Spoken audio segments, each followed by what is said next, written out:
Hey, guess what? I have a bucket list of things that I'm going to start working on now, and I'm not going to wait. And I'm going to tell you why. Not only are we not promised tomorrow, but we're not promised the rest of the day. And there are things that I've been thinking about that I'm thinking, yeah, when I retire, I'm going to do that when I retire. Nope, I'm going to start doing them now. And I've made a list of things, and I'm going to talk to you about it. First of all, I was not a coffee drinker. I'm 53 years old. I've never developed a taste for coffee because when I was little and I put dirt in my mouth, I said, ugh, dirt, gross. And nobody said to me, well, you have to develop a taste. You have to develop a taste for dirt. No, I was like, dirt, bad, never eating it again. So when I tried coffee, I was like, coffee, bad. And people said, you have to learn to develop a taste for coffee. And I thought, why?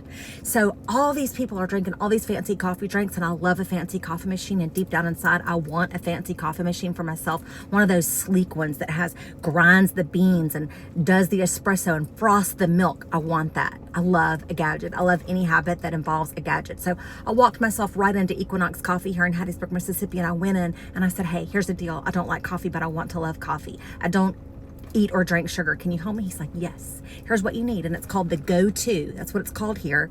And I think what it is a double espresso latte, and it has sugar-free syrup. It has vanilla, and it also has caramel, sugar-free both. So it's a sugar-free, I know milk has a little bit of sugar in it, but no added sugar. Okay. So it's milk, it's espresso. No, I've only had a few sips. I'm not talking like this because of this. I'm talking like this because I only have 10 minutes and I have a lot of things I want to say, but I'm so excited. And I think Tyler is the person's name at Equinox Coffee in Hattiesburg, Mississippi, who taught me how to drink this drink just now. I just left and I'm so excited. And I'm going to go in and I'm going to buy that $5 coffee, and I'm going to give him $1 tip because he did a good thing.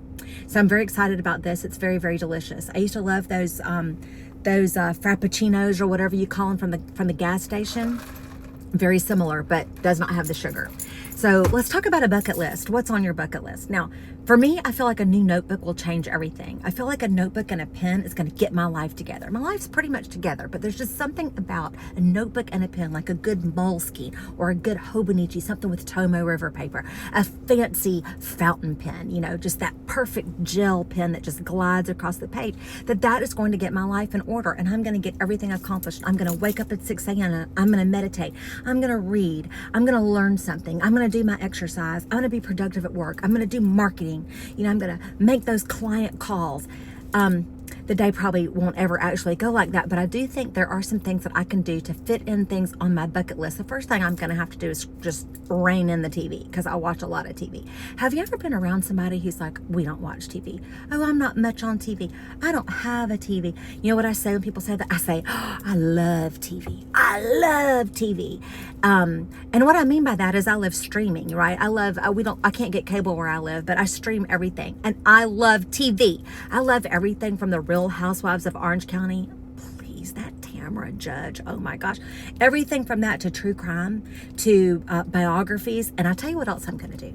I want to learn more about American history, because when I was growing up all the way in school, I didn't give a rat's patootie about American history. It was boring. Okay. The janitor, bless his heart, taught my history and civics, and it was the most dry, boring thing. I'm not saying he wasn't knowledgeable. Okay. He was knowledgeable, but it was dry as dust.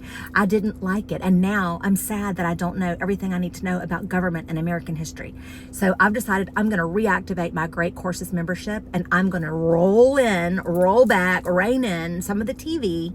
And I'm going to replace that time with Great Courses. Y'all, there's so much you can learn from the Great Courses. I know the instructors are not the most dynamic, attention getting, fun people to watch, but we got some learning to do. Okay, we got some learning to do, because we didn't learn everything we needed to learn in history. If you're like me, you memorized enough to pass the test, and then you went on to basketball practice. So that's one of my goals, is learn more about American history. And I decided I don't want to wait until I'm retired to do that. That's one of the things on my list. Another thing is be more involved in my public library. Now, I'm in a lot of book clubs, but today I went to the Friends of the Public Library meeting, and we got to vote on all kind of cool stuff, like new appliances for the staff and for the meeting rooms, and new furniture for the kids areas, so that they'll be more inclined to sit a spell and check out a book. And I'm really excited about that. And I want to tell you about some of the books that I checked out from the library today. Okay, first of all, I love true crime. I'm very fascinated, not in a, that's a wrong word, but I'm interested in true crime. And so this is about the Idaho college kids murder. I've watched the documentaries, but I'm going to read this book about it. This book is about the working homeless in America. I love books about a subculture of people, and this is a subculture I know nothing about, and I want to be more empathetic in my life, and I want to learn about the plight of people who are struggling, and so that I can learn empathy and how to be more helpful. So this is called There Is No Place for Us, Working and Homeless in America by Brian Goldstein. So check that out. I also checked out a book about Fleetwood Mac. Now, I was thinking about my husband when I picked this out, because I always look at a music book for him because he's a big musician, but I love Fleetwood Mac, and I am going to read this also. Now, this is a book about a band, but it's not for the banned book club. This is the book for the banned book club. It's a book club that reads books that have been banned. So we're reading George Orwell's 1984. Timely, don't you think?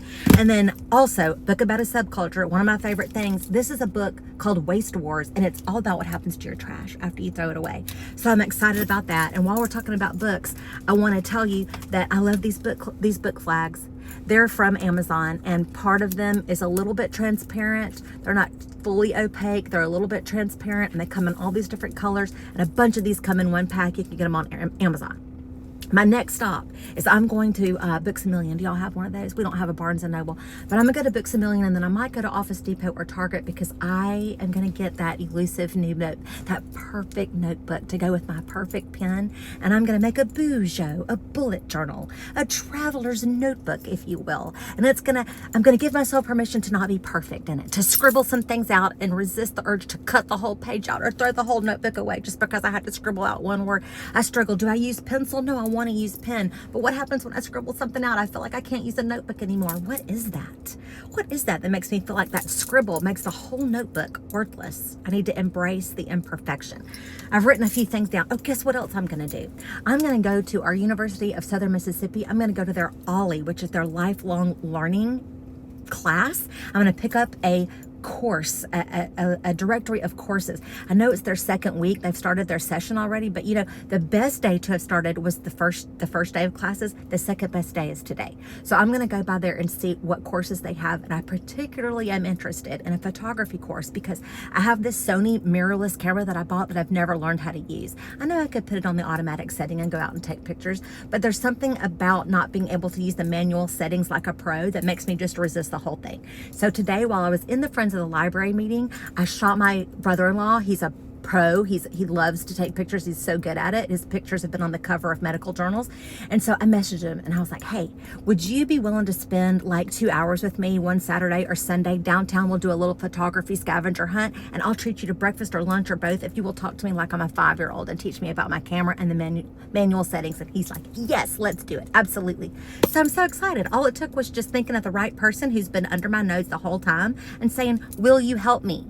Do you know that it's okay to ask for help? If there's something you want to do and you don't know how to do it, you can ask for help. People who are passionate about that subject would love to help you, and I'm already looking forward to Saturday or Sunday doing a little photography scavenger hunt, and at the end of the day feeling just a little bit more knowledgeable about my camera. So I'm excited about that, and I hope that I can find a photography class at my lifelong learning center.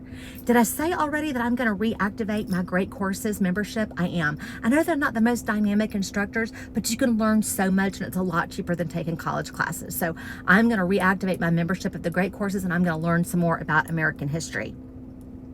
Let's see, what else? What's on your bucket list? I think we should start working on it now. Don't wait. Is there anything you can do to incorporate just 1 or 2 items off of your bucket list now?